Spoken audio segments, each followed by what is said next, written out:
You can say, this doesn't work for me 10 times, 20 times, 100 times, and still be ignored. If that's happened to you, it doesn't mean you explained it wrong. It doesn't mean you were unclear. And it definitely doesn't mean your needs were unreasonable. The missing piece might not be what you said. It might be your follow through. And once you see that, boundaries stop feeling confusing and start feeling workable.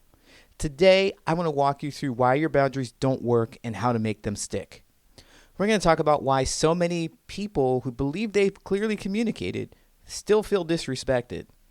We're going to talk about what actually happens when a boundary keeps getting crossed and how boundaries begin to work when you start adding consequences. Are you ready? Let's go.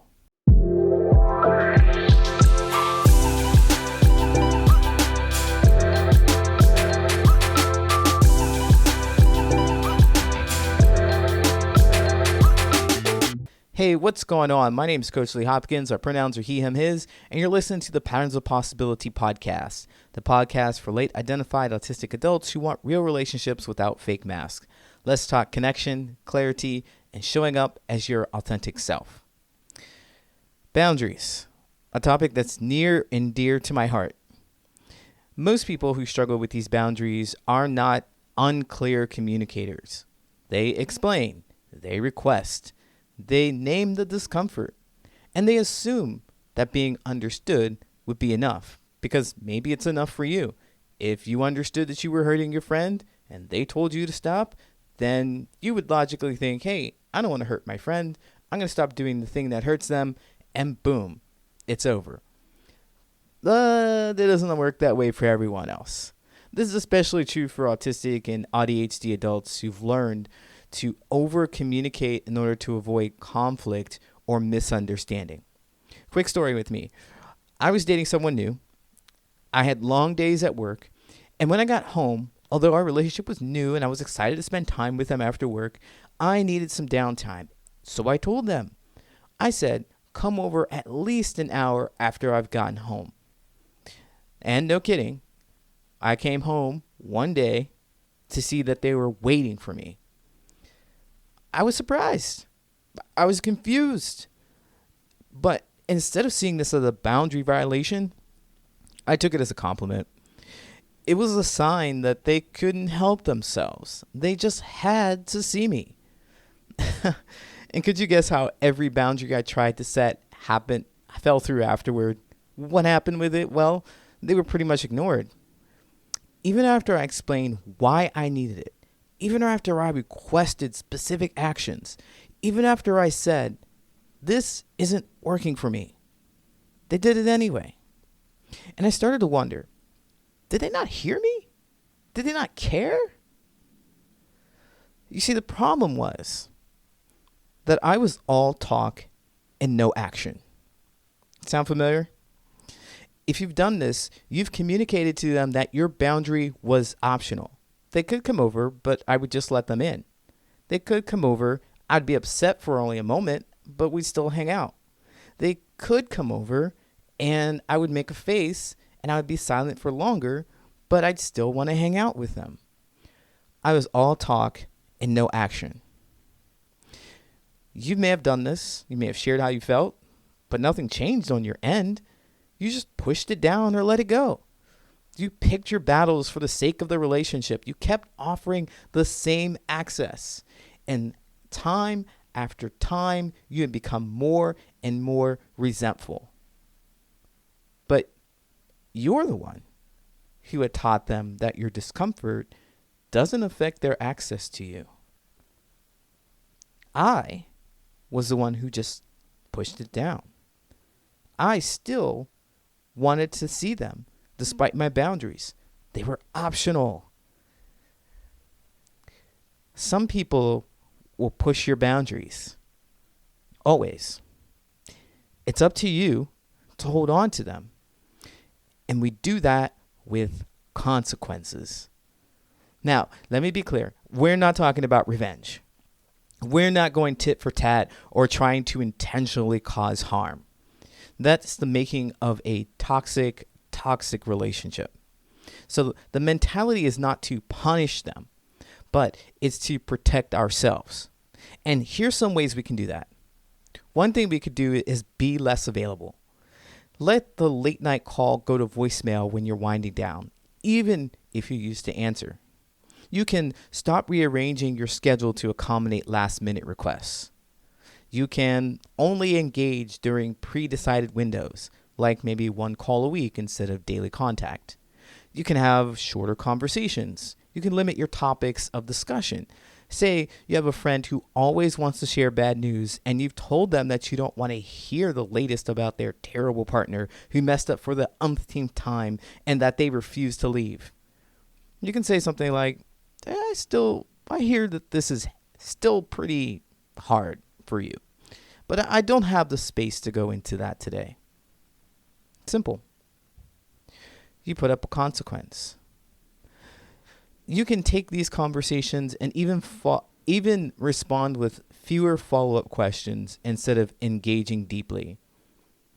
You can also avoid emotionally loaded topics that always spiral.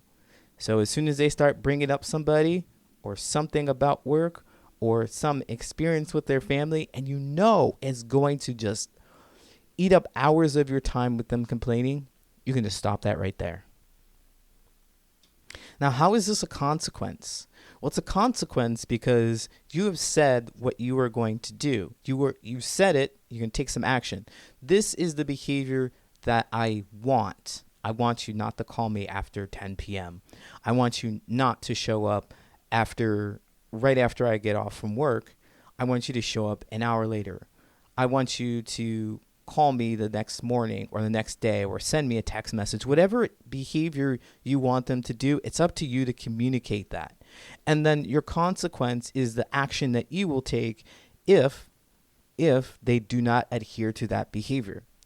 Now, it's not about trying to punish them.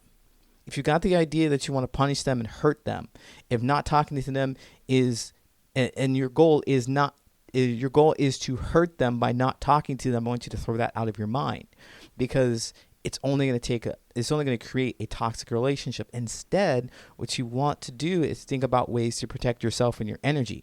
It's a drain on you to talk to someone and when they call you at 10 p.m. and you're on the phone for 2 hours and you know you have to get up at 5 a.m. the next day. It's a drain for you to do that. So you just want to protect yourself and protect your energy, not punish them, not think, I'm not going to answer the phone because I know you really want to talk to me and screw you. That's the wrong mentality. It's about protecting yourself. So consequences are about what you are going to do to protect your energy. I've been asked for more examples about this kind of stuff, and I'm just going to drop some more for you.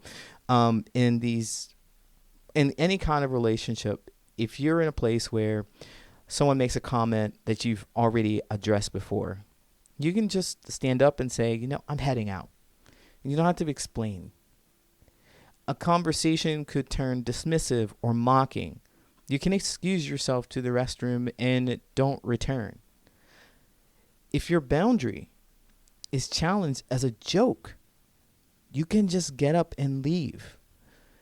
Over-explaining, trying to get them to understand with your words will not work in those moments. They will not work. If you told them 10, 20, 50, 100 times already, you have to take action. The key is to align your behavior with your words. And when you do that, the relationship does one of two things. One, it adjusts. They see, you're serious about this. They're going to lose you. They're going to lose access to you, so they better shape up. They want to shape up. They want to keep you close. Or two, it shows its limits. This is the end of the road for your relationship. It changes, it morphs in some way where you spend less time with each other because they just cannot stop crossing your boundaries. They just can't. They won't. Either way, look at this as a positive because you're going to get your energy back. Now, here's what I want you to take with you. Boundaries are the shape of you. That means they define who you are and show others how you want to be treated. And they only fail when nothing changes after they are crossed. Because without a consequence, you teach people that there's no reason to stop violating. And eventually, you'll build resentment that will destroy the relationship. Set the consequence. See what happens. And then save your relationship, if it can be saved. People are meant to be in our lives for a season. And you might be holding on to something that's very stale. All you need to do is set a consequence through this boundary to see where you are.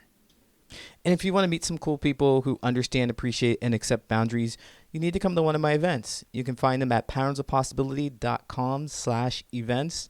They're free, open up to the public, and you'll have a lot of fun. All right, let's wrap this up. If you've heard something today that has helped you see yourself in relationships a little differently, then I'd love to hear your thoughts. You can leave a comment here, or you can reach me at patternsofpossibility@gmail.com. I'd love to hear your thoughts. Also, if you could take a moment to rate, review, and subscribe, it really helps more people find these conversations and join our growing community.